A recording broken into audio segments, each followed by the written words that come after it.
भास्कर के morning news podcast में आपका स्वागत है। मैं हूं प्रज्ञा। आज अगहन मास कृष्ण पक्ष की अष्टमी तिथि 27 नवंबर शनिवार का दिन है। देश और दुनिया की खबरों में सबसे पहले बात करेंगे उन खबरों की जो रही सुर्खियों में। हरियाणा के रेवाड़ी शहर में पश्चिम बंगाल की 2 लड़कियों को घर से पुलिस की गाड़ी में उठाकर रेप करने का मामला सामने आया है। इस मामले में रेवाड़ी के मॉडल टाउन थाने में तैनात हेड कांस्टेबल होम गार्ड के साथ एक और शख्स के खिलाफ केस दर्ज किया गया है। तीनों को पुलिस ने गिरफ्तार कर लिया है। सब्जियों की महंगाई अभी थमने वाली नहीं है। क्रिसिल रिसर्च की रिपोर्ट में दावा किया गया है कि खास तौर पर टमाटर को लेकर अभी 2 महीने और लोगों को महंगाई की मार झेलनी पड़ सकती है। इसकी वजह ज्यादा बारिश बताई जा रही है। हालांकि केंद्र सरकार ने दिसंबर की शुरुआत में उत्तर भारतीय राज्यों में सब्जियों की सप्लाई शुरू होने से दाम काबू में आ जाने का दावा किया है। प्रधानमंत्री नरेंद्र मोदी शुक्रवार को 8 घंटे में दूसरी बार संविधान दिवस पर बोले। दिल्ली के विज्ञान भवन में आयोजित कार्यक्रम में उन्होंने कहा कि आजादी के बाद भी देश में गुलामी के दिनों की सोच मौजूद है। ये मानसिकता अनेक विकृतियों को जन्म दे रही है।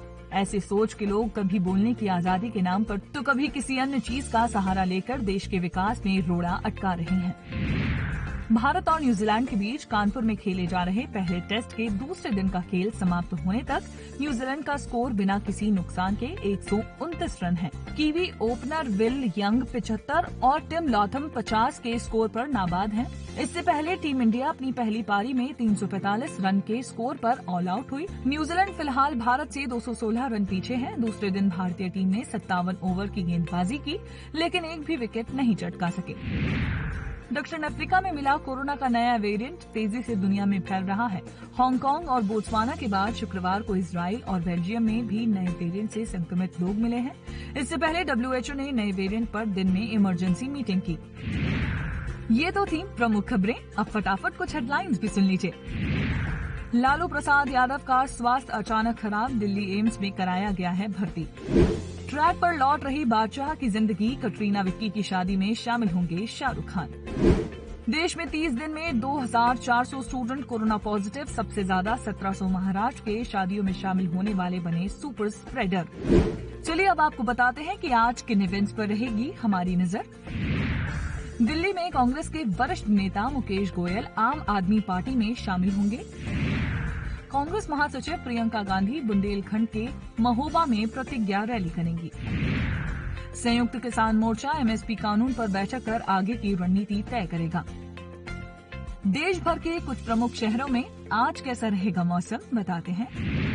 सबसे पहले बात जयपुर की। अधिकतम तापमान 29 डिग्री रहेगा, आसमान साफ रहेगा। भोपाल की बात करें तो अधिकतम तापमान 29 डिग्री रहेगा, सुबह हल्की धुंध रहेगी। रायपुर और रांची की बात करते हैं, अधिकतम तापमान 31 डिग्री से 26 डिग्री के बीच रहेगा। वहीं पटना में अधिकतम तापमान 27 डिग्री रहेगा, सुबह हल्की धुंध रहेगी। लखनऊ में अधिकतम तापमान 28 डिग्री रहेगा, सुबह धुंध रहेगी। शिमला में अधिकतम तापमान 18 डिग्री रहेगा। चंडीगढ़ और दिल्ली की बात करते हैं, अधिकतम तापमान 25 से 27 डिग्री के बीच रहेगा, सुबह धुंध रहेगी। अहमदाबाद में अधिकतम तापमान 33 डिग्री रहेगा, आसमान साफ रहेगा। मुंबई में अधिकतम तापमान 33 डिग्री रहेगा, आसमान साफ रहेगा। चलिए अब आपको बताते हैं कि इतिहास में आज के दिन क्या हुआ। 1895 में आज ही के दिन नोबेल पुरस्कारों की स्थापना की गई थी। इन पुरस्कारों को वैज्ञानिक अल्फ्रेड बर्नहार्ड नोबेल की वसीयत के आधार पर दिया जाता है। अल्फ्रेड नोबेल के नाम 355 पेटेंट है, लेकिन लोग उन्हें डायनामाइट की वजह से ज्यादा जानते हैं। अल्फ्रेड ने 20 से ज्यादा देशों में 90 जगहों पर डायनामाइट बनाने की फैक्ट्री खोली। वे लगातार फैक्ट्रियों में घूमते रहे थे। इस वजह से लोग उन्हें यूरोप का सबसे अमीर आवारा कहते थे। अब तक 975 शख्सियत और संस्थानों को उनके नाम पर 609 नोबेल पुरस्कार मिल चुके हैं। अब वक्त है आपसे अलविदा कहने का, लेकिन जाते जाते आपके लिए आज का विचार। मशहूर अमेरिकी लेखक डेल कार्नेगी ने कहा है, खाली बैठना शक और डर पैदा करता है। अगर डर को जीतना चाहते हो तो घर बैठकर इसके बारे में मत सोचो और जो करना चाहते हो उसमें जुट जाओ। आज के पॉडकास्ट में इतना ही। मुझे दीजिए इजाजत, कल फिर मिलेंगे। अपना ख्याल रखें।